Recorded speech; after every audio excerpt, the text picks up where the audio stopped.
Good morning dear student. Class 12th के student का स्वागत है। देखिए आजकल हम लीनियर प्रोग्रामिंग रैखिक प्रोग्रामन चैप्टर के क्वेश्चन कर रहे हैं। एक्सरसाइज 12.1 आज क्वेश्चन नंबर 4 लेते हैं। उत्तराखंड बोर्ड में 6 मार्क्स का एक क्वेश्चन यहाँ से पूछा जाता है। सारे क्वेश्चन एक ही टाइप के हैं, तो बहुत इंपॉर्टेंट क्वेश्चन। देखिए इस क्वेश्चन को देखते हैं। क्वेश्चन नंबर 4 आपके पास एक ऑब्जेक्टिव फंक्शन है, उद्देश्य फलन। क्या उद्देश्य है? उद्देश्य क्या करना है? इसका मिनिमम वैल्यू निकालें, मिनिमाइजेशन ऑफ जेड। ठीक है, ऑप्टिमम वैल्यू मींस मैक्सिमम और मिनिमम वैल्यू। ठीक है, अधिकतमीकरण या न्यूनतमीकरण, लाभ का अधिकतमीकरण और कॉस्ट का न्यूनतमीकरण। ठीक है, इस टाइप की प्रॉब्लम में डील करते हैं। तो इस जेड का मिनिमाइजेशन करना है, न्यूनतमीकरण करना है, न्यूनतम वैल्यू निकालनी जेड की। और एक कॉन्स्टेंट्स आपको दे रखे हैं, अवरोध या व्यवरोध। ठीक है, इनको ट्रेस करके पहले एक चित्र बनाएंगे, एक फिगर बनेगा। फिगर भी आपका आधे मार्क्स का फिगर होता है, क्योंकि फिगर पर ही क्वेश्चन आगे डिस्कस होता है। तो सबसे पहले हम स्टूडेंट इसका पहले एक फिगर बना लेते हैं। आपको बोर्ड में ग्राफ का पेपर मिलेगा, ग्राफ पेपर पर आपने फिगर बनाना है। ठीक हो गया? तो मेरे पास देखिए, पहले मैं जो विवरण नंबर 1 है उसको ले लेता हूं। x + 3y is greater than x + 3y is greater than equal to 3। दो बातें इसमें, एक तो क्या है, x + 3y is equal to 3 है, इज इक्वल टू भी है, और x + 3y की वैल्यू 3 से अधिक है। ठीक है, एक स्थिति में तो इसकी वैल्यू 3 है, तो ये तो इक्वेशन हो गया, लीनियर इक्वेशन हो गई। ठीक है, रैखिक समीकरण हो गया, सरल रेखा हो गई। तो इसका हल कैसे निकलेगा? जितने पॉइंट उस लाइन के ऊपर होंगे वो सभी इसके सॉल्यूशन होंगे। और इसका सॉल्यूशन अभी देखेंगे, x + 3y is greater then 3। तो मैं थोड़ा सा ट्रेस करता हूं। देखिए अब मैं इसको ले लेता हूं, x + 3y = 3 को इस इक्वेशन में मैं 3 से डिवाइड करता हूं। तो मेरे पास क्या मिलेगा? दिस इंप्लाइज दैट x/3 + 3 से डिवाइड करूंगा तो यहां पर 1 हो गया, y/1 इज इक्वल टू 1। 3 से डिवाइड किया, x/3 + y/1 is equal to 1। ठीक है, 3 से डिवाइड किया तो ये आ जाएगा इसका डिनोमिनेटर। और ये जो फॉर्म है, ये लाइन की कौन सी फॉर्म है स्टूडेंट? इसको कहते हैं इंटरसेप्ट फॉर्म। कौन सी फॉर्म है लाइन की? इंटरसेप्ट फॉर्म, अंतः खंड रूप। इसका मतलब हुआ कि इस लाइन में x एक्सिस पे +3 का इंटरसेप्ट बनाया, y एक्सिस पे +1 का इंटरसेप्ट बनाया। ठीक है, तो कहां कहां से ये लाइन जाती है? देखिए स्टूडेंट,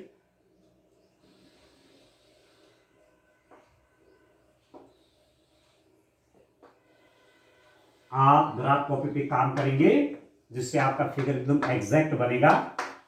मेरा लगभग बनेगा। ठीक है, क्योंकि मैं अंदाज से लूंगा। ठीक है, तो मैं लगा लेता हूं। देखिए 1 2, ठीक है, 3 और फॉर एग्जाम्पल 4। यहां 1 2 फिर इतने मेरे काम चल जाएगा। ठीक है दोस्तों, वहां तो आपके पास एक एक खाने बनाकर आप मान लेंगे। ठीक है, ग्राफ आप जानते हैं, ट्रेस करना कैसे ग्राफ खींचते वो आप जानते हैं। ठीक हो गया? तो अब आप क्या करेंगे? देखिए इसका इंटरसेप्ट मैं कह रहा था, x एक्सिस पे 3 का इंटरसेप्ट बना रही लाइन, 1 2 3 x एक्सिस पर यहां इंटरसेप्ट बना रही है। इस पॉइंट के कोऑर्डिनेट्स हैं 3, 0। y एक्सिस पे 1 का इंटरसेप्ट बना रही है। y एक्सिस पे 1 का इंटरसेप्ट मींस ये पॉइंट। इस पॉइंट को मैं b ले लेता हूं और इसके कोऑर्डिनेट है 0, 1। y एक्सिस पे पॉइंट है, y एक्सिस पे पॉइंट है स्टूडेंट, y एक्सिस पे पॉइंट है, तो x कोऑर्डिनेट 0 और y आपका 1 है, क्योंकि y एक्सिस पे 1 का इंटरसेप्ट है। अब आप इसको ज्वाइन कर लीजिए इस ढंग से। ठीक है, एक आपकी लाइन आ गई है। ये लाइन का इक्वेशन यही लिख देना चाहिए। ये है आपका x + 3y = 3। अब डिस्कस बाद में करते हैं कि क्या क्या होता है। दूसरे मेरे पास कांस्टेंट क्या है? दूसरा अवरोध क्या है या दूसरा व्यवरोध क्या है, आप लिखेंगे x plus y is greater than equal to 2। अब इसके भी दो मीनिंग हो गए। क्या क्या मीनिंग हो गए स्टूडेंट इसके दो? आप लिखेंगे x plus y is equal to 2 भी है क्योंकि इज इक्वल टू का साइन भी है, और x plus y is greater than 2 भी है। ठीक है, ग्रेटर देन इक्वल टू है ना, इनइक्वलिटी है, इज इक्वल टू का साइन भी है और ग्रेटर देन भी है। तो इसको मैं कैसे लिखूंगा, और इस इक्वेशन को मैं लिख सकता हूं 2 से मैंने क्या किया, दोनों तरफ डिवाइड कर दिया, तो मेरे पास आया x/2 plus y/2 is equal to 1।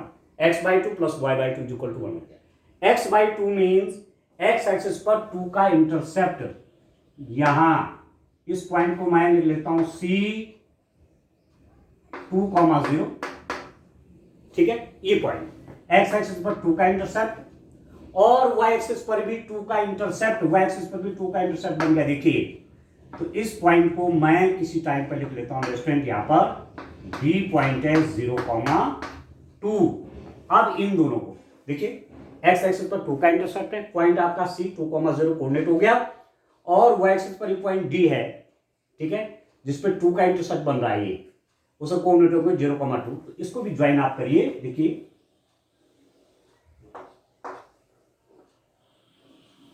ये आपका ये हो गया स्टूडेंट। ठीक है, और ये दोनों एक दूसरे को यहां पर काट रहे, देखिए, और इस पॉइंट को मैं लिख लेता हूं फॉर एग्जांपल ई पॉइंट है। ये कौन सा पॉइंट है? ई पॉइंट है।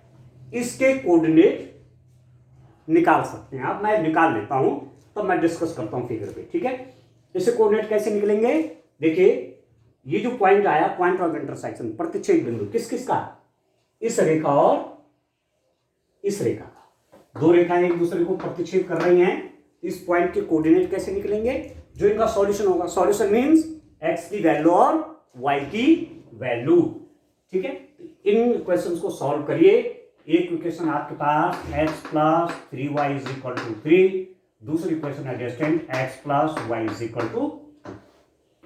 ठीक है, x plus 3y is equal to 3, x plus y is equal to 2। अब मैं सब्ट्रैक्शन कर दूं। जब आप सब्ट्रैक्ट करते हैं, जब आप घटा रहे हैं, घटाने का काम कर रहे हैं, तो नीचे में सारे चिन्ह बदलेंगे। यहाँ प्लस का माइनस हो गया, प्लस का माइनस का, प्लस का माइनस, आप जानते हैं इस चीज को। इससे कैंसिल हो गया, 3y में से y गया तो कितना हो गया 2y, 2y is equal to 3 में 2 गया 1। This implies that y is equal to कितना हो गया 1/2 हो गया, y की वैल्यू 1/2 हो गई। ठीक हो गया। अब इसको मैं इस इक्वेशन में रख देता हूं। आपके पास है x plus y, y means 1/2 is equal to 2, तो x की वैल्यू कितनी हो गया student? 2 minus 1/2 and that is equal to 2 2 जा 4, 4 माइनस 1 3/2 होगी। तो x की वैल्यू यहां पर कितना आ रही है 3/2 और y की वैल्यू आ रही 1/2। एक पॉइंट ऑफ इंटरसेक्शन इन दो लाइन का, और आप कह सकते हैं सॉल्यूशन आ गया इन लाइंस का। ठीक है, तो 3/2 1/2, ये पॉइंट इस लाइन के ऊपर होगा, इस लाइन के ऊपर। ठीक हो गया।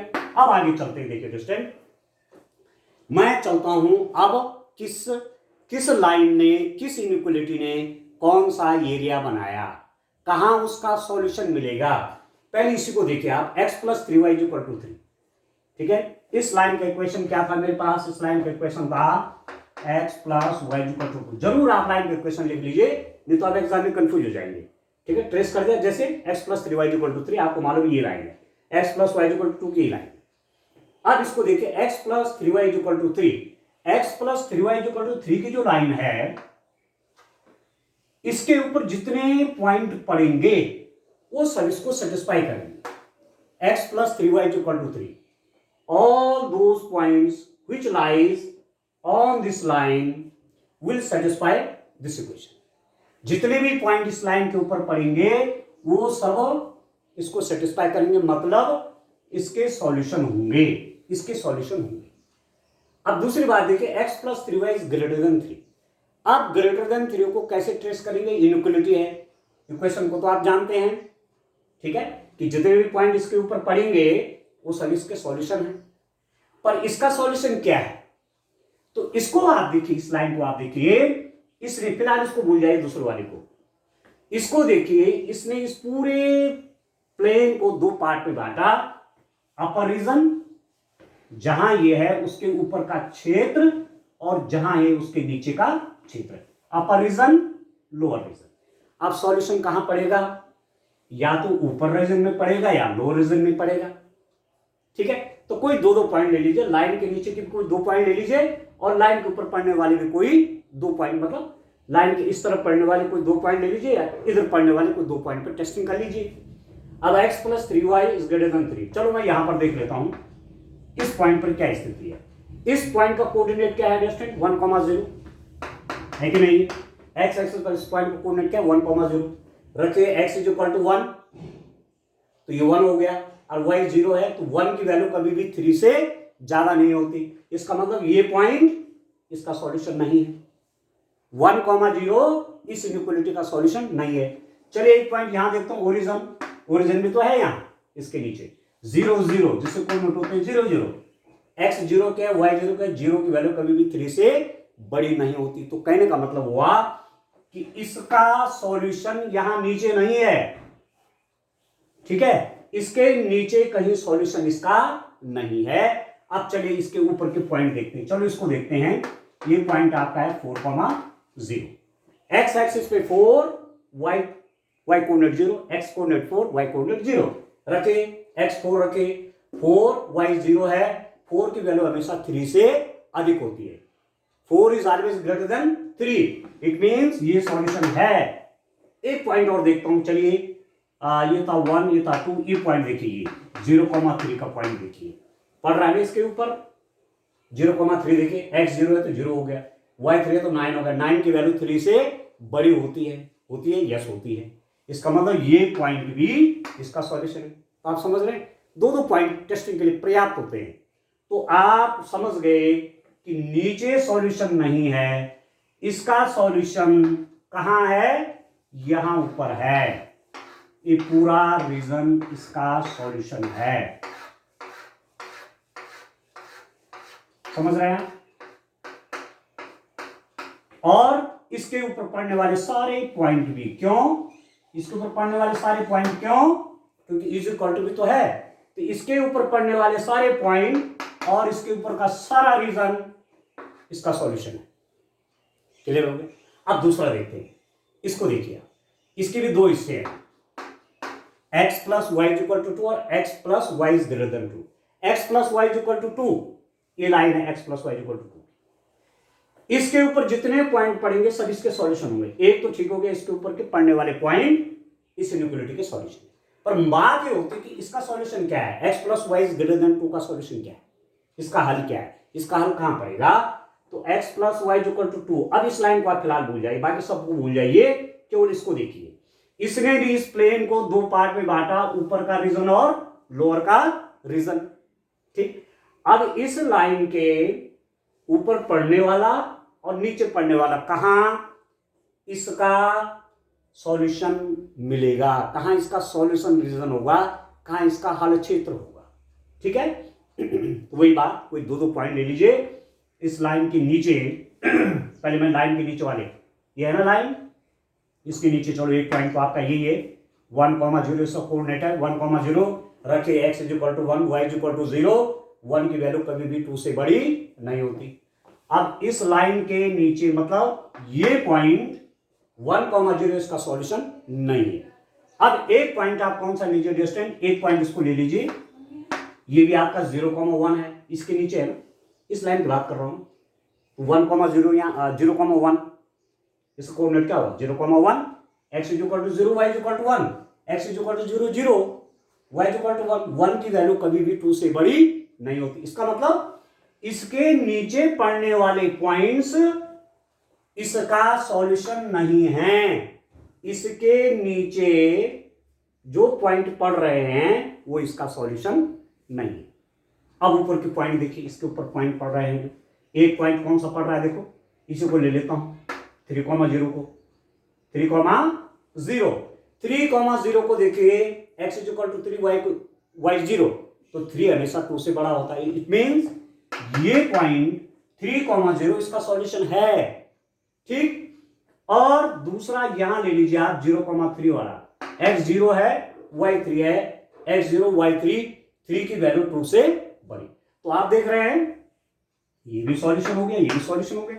एक पॉइंट भी देखिए 4,0 x is equal to 4 y is equal to 0, 4 plus 0, 4 की वैल्यू 2 से बड़ी। तो अब आप देख रहे हैं कि ये जो लाइन है इसके ऊपर पड़ने वाले पॉइंट इस इनइक्वालिटी का सॉल्यूशन है। इसका सॉल्यूशन इसके ऊपर पड़ने वाले सारे पॉइंट इसका सॉल्यूशन है, और x plus y is greater than 2 का सॉल्यूशन कहां मिलेगा? वो मिलेगा यहां, इस रीजन में दिखा दे रहा हूं। ठीक है, ठीक है दोस्तों, ऐसे में दिखा देते हैं। कहां से देखिए ये है ना, ये सब इसके ऊपर पड़ने वाला सारा रीजन आपका, ये सब सॉल्यूशन रीजन है। ठीक है, किस हिसाब से भी आप दिखाइए। ठीक है दोस्तों, इसके ऊपर पड़ने वाले सब। अब आप देखिए बड़ा इंटरेस्टिंग है तीसरी बात आप देखिए, और आपके पास क्या है? x is greater than equal to 0 का मतलब हुआ कि x इज इक्वल टू 0 और x is greater than 0। x is equal to 0 means y axis, x is equal to 0 होता है हमेशा y एक्सिस पे। x is equal to 0 means y axis पे जितने पॉइंट पड़ेंगे वो इसको सेटिस्फाई करेंगे, x इज इक्वल टू 0। और x इज ग्रेटर देन 0 मतलब x की वैल्यू 0 से बड़ी, तो इधर जितना भी रीजन आता है वो सब x इज ग्रेटर देन 0 है। इधर इतना जो पड़ रहा है सारा वो रीजन क्या है? x is greater than equal to 0 का। इसके ऊपर पड़ने वाले पॉइंट, इसके ऊपर पड़ने वाले सारे पॉइंट, ठीक है, और इसके आगे पड़ने वाले सारे पॉइंट इसके सॉल्यूशन है। y is greater than equal to 0 का मतलब क्या हो? y is equal to 0, y is greater than 0। y is equal to 0 means x axis, y is equal to 0 means x axis. ठीक है, टू डायमेंशनल प्लेन में x axis का equation लिखते हैं y इज इक्वल टू 0। तो y is equal to 0 और y की value 0 से बड़ी, y की वैल्यू 0 से बड़ी हमेशा ऊपर होती है। ठीक है, y एक्सिस पर पॉजिटिव चलते हैं ना, तो y is greater than 0 means ऊपर के सारे पॉइंट ये इसका सॉल्यूशन है। अब आप समझ गए कौन सा कॉमन रीजन आ रहा है? आप देख रहे हैं इस लाइन ने कहा यूं, देखिए ना, इस एक्स एक्सिस ने कहा ऊपर, इस वाली लाइन ने कहा बाहर, इस वाली लाइन ने कहा ऊपर। तो कौन सा कॉमन रीजन है स्टूडेंट? आप देखिए, आप देखेंगे ये सारा कॉमन रीजन आ जाएगा, ये वाला सबका कॉमन।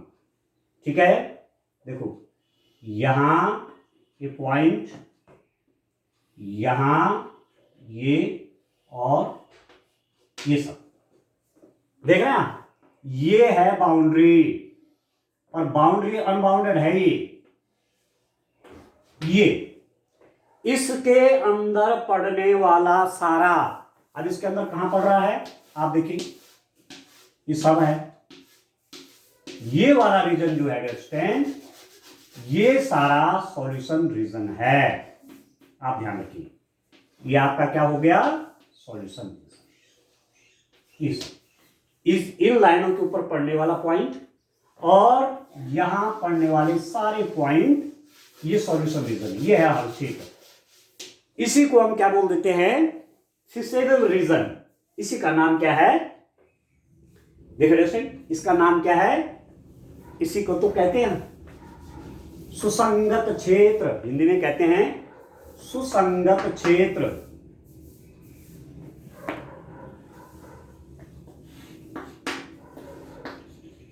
सुसंगत क्षेत्र और फिसेबल रीजन,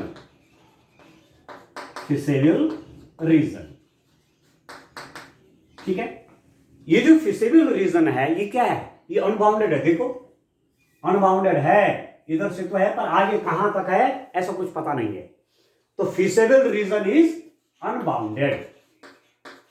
देखो आपको दो प्रकार के, इससे पहले मैंने प्रीवियस लेक्चर्स में 2 लेक्चर और इस पे दिए थे, 2 क्वेश्चन करे थे, और वहां मेरे पास दोनों रीजन बाउंडेड थे। फिजिबल रीजन क्या थे? बाउंडेड थे। सुसंगत क्षेत्र क्या थे? परिबद्ध थे। यहां पर सुसंगत क्षेत्र क्या है? अपरिबद्ध, अपरिबद्ध। परिबद्ध है। ठीक है, अब इसका नाम क्या रखेंगे? आप नाम रखे, देखिए ये पॉइंट आपका डी था, ये पॉइंट हमने डी माना हुआ है, डी पॉइंट, ये पॉइंट आपका डी था, इसके कोऑर्डिनेट 0,2, इसके कोऑर्डिनेट ये हमने ई माना हुआ है, ये था 3/2 1/2। ठीक है, ये वाला पॉइंट आपका हमने माना हुआ था ए, माना क्या रखा है ए 3,0, और यहां एक्स एक्सिस है आपकी, वाई एक्सिस। ठीक है दोस्तों, अब आप समझ रहे हैं? ठीक है, पेपर में आप इतने ग्राफ नहीं बनाएंगे, इतना समझाने के लिए बना रहा हूं ना।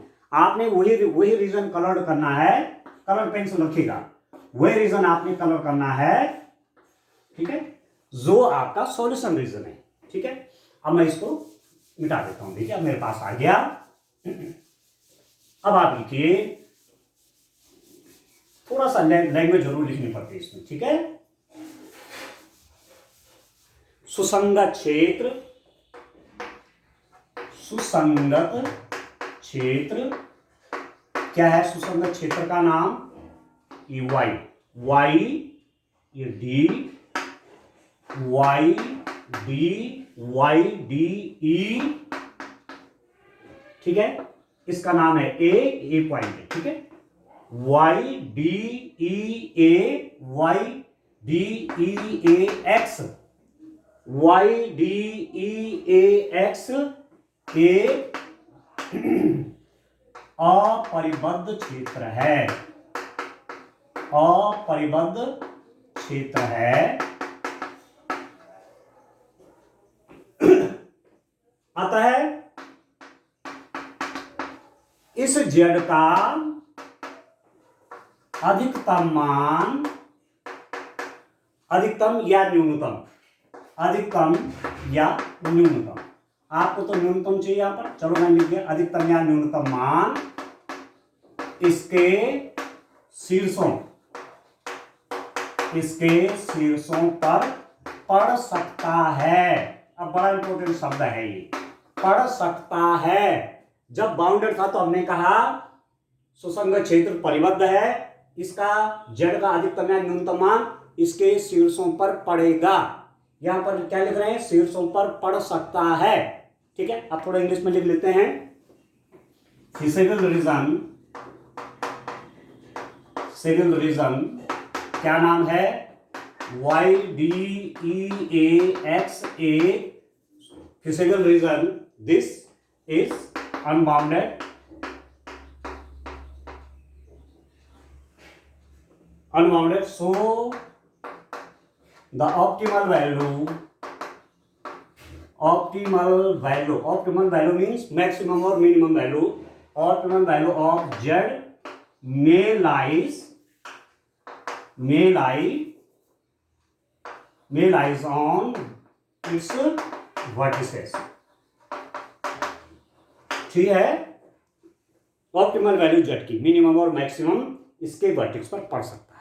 ठीक है, अब आप देखिए क्या निकलेगा मैक्सिमम, क्या निकलेगा मिनिमम। अगर तो हम कह रहे हैं मैक्सिमम मिनिमम वैल्यू वर्टेक्स पर पड़ सकता है। अब आप देखिए इसके बाद टेबल बनाएंगे। ठीक है, बाकी आधा काम 3 नंबर का काम हो गया, 3 मार्क्स का काम, 3 का 4 मार्क्स का काम हो गया।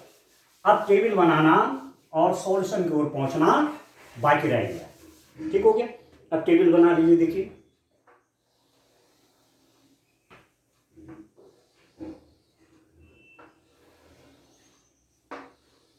इधर लिख दीजिए वर्टिसेस, शीर्ष, वर्टेक्स। ठीक है, z is equal to 3x plus 5y। एक वर्टेक्स आपका d है, d 0,2। दूसरा वर्टेक्स है e है 3/2, 1/2। एक वर्टेक्स है ये a वाला 3, 0। ठीक है, अब आप वैल्यू रखे तो 0,2 रखे, x0 y2 तो कितना हो जाएगा 10।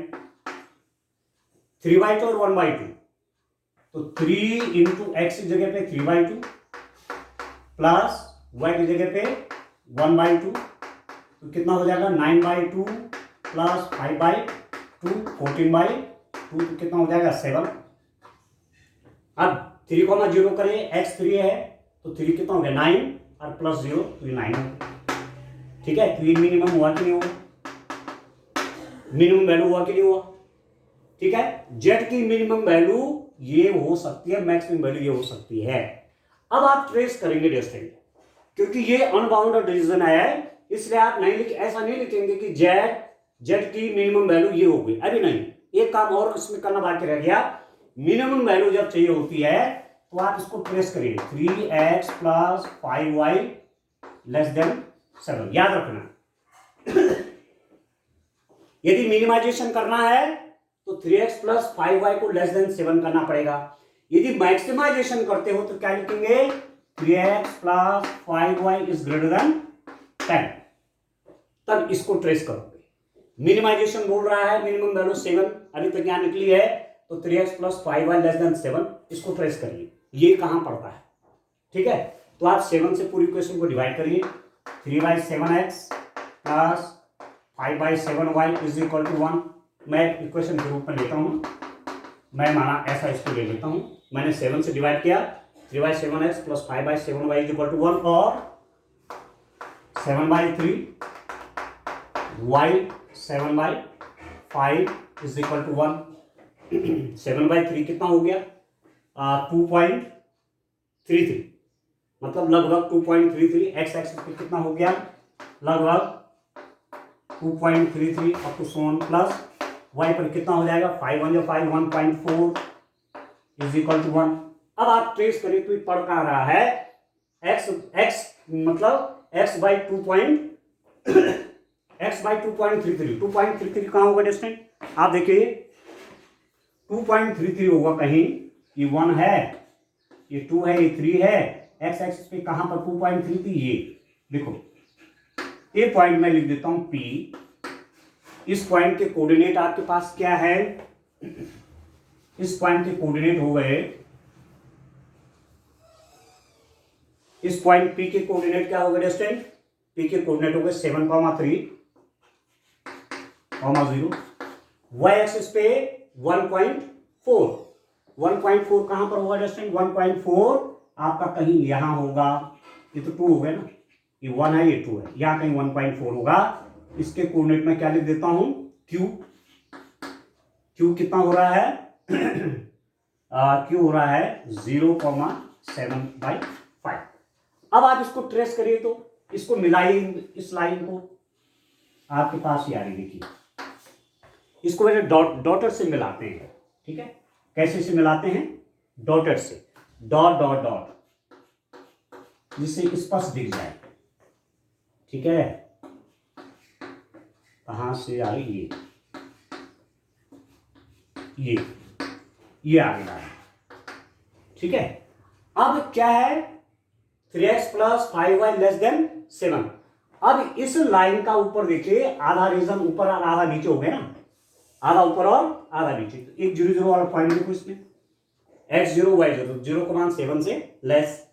एक पॉइंट इसको देखो 1,0, 3x 1 है तो 3 प्लस 5, 3 प्लस 0, तो 3 की वैल्यू 7 से लेस है। इट मीन्स इसका सॉल्यूशन जो है किसका, 3x plus 5y less than 7 का सॉल्यूशन इसके नीचे आ रहा है। एक पॉइंट कहीं यहां देख लीजिए 4,0, तो 12 की वैल्यू कभी भी 7 से लेस नहीं होती। इसका मतलब ये जो डॉटेड लाइन है इसके ऊपर का कोई रीजन नहीं आ रहा है, कहां आ रहा है, इसके नीचे का रीजन आ रहा है ये, और ये इसका सॉल्यूशन कहीं भी फिजिकल रीजन में नहीं है। आप लिखेंगे ठीक है student,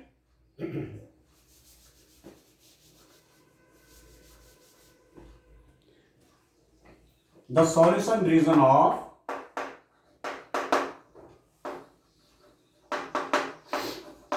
three x plus 5y less than 7 does not lies in feasible region so minimum value of Z minimum कितना हो जाएगा 7। ठीक है, क्या लिखोगे हिंदी में? मैं क्या लिख दूंगा, यहां देखिए, यहां लिख देते हैं 3x + 5y < 7 का हल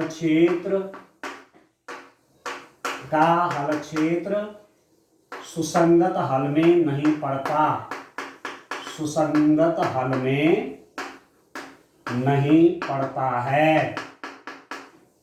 अतः z का न्यूनतम मान,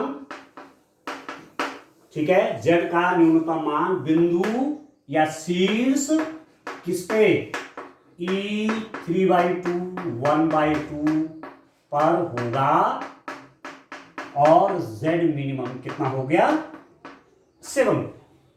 ठीक है, तो थोड़ा अतिरिक्त करना पड़ेगा। यदि क्षेत्र अपरिबद्ध आ गया तो जो भी आप फाइंड आउट करना चाहते हैं, मिनिमम करना चाहते हैं चाहे मैक्सिमाइजेशन करना चाहते हैं, मिनिमाइजेशन करना चाहते हैं चाहे मैक्सिमाइजेशन करना चाहते हैं। मिनिमाइजेशन करना चाहोगे तो < 7 करोगे, मैक्सिमाइजेशन करना, जैसे यहां पर मैक्सिमम वैल्यू ये है तो आप क्या करेंगे 3x + 5y > 10, उसको ट्रेस करोगे तो 3x + 5y की लाइन तुमने खींच दी। अब 3x + 5y > 10, वो निश्चित वो रीजन कहां पड़ेगा, इसके ऊपर पढ़ना है उसमें। और इसका सॉल्यूशन मतलब 3x + 5y > 10 का सॉल्यूशन और फिजिकल रीजन के पॉइंट मिल गए आपस में। इसका मतलब इसकी मैक्सिमम वैल्यू एग्जिस्ट नहीं करेगी, मिनिमम वैल्यू तो होगी। क्योंकि मिनिमम वैल्यू क्यों होगी, क्योंकि इसका हल क्षेत्र 3x + 5y < 7, इसका हल क्षेत्र नीचे है, इसका कोई भी पॉइंट फिजिकल रीजन में नहीं है, इसलिए z का मिनिमम वैल्यू 7 होगी। और मैक्सिमाइजेशन की बात करेंगे तो फिर इसको आप ट्रेस कर लेंगे 3x + 5y > 10 को, तो वो आपका ऊपर जाएगा और आपका इसका मैक्सिमाइजेशन वैल्यू नहीं मिलेगी, मैक्सिमम वैल्यू नहीं मिलेगी। अब ठीक है, कितना इंपॉर्टेंट है, ये चीज करना बहुत जरूरी है। यहां चाहे आप ट्रेस करें ना करें, ये तो मैंने थोड़ा समझाने के लिए किया है, ट्रेस आप इसी को रखेंगे जिससे कंफ्यूजन हो कि यहां रीजन है कि यहां है। पर ये आप डॉटेड लाइन जरूर बना देंगे, चाहे कलर्ड में करके, और लिख देंगे कि इसके नीचे का रीजन, ठीक है, इसका हल है, और ये रीजन का कोई बिंदु फिजिकल रीजन में नहीं है, सुसंगत क्षेत्र में नहीं है, अतः z का मिनिमम वैल्यू ये हो। ठीक है, तो अभी इसके जब और भी क्वेश्चन करेंगे तो और क्लियर होगा। आज के लिए इतना काफी है, थैंक यू।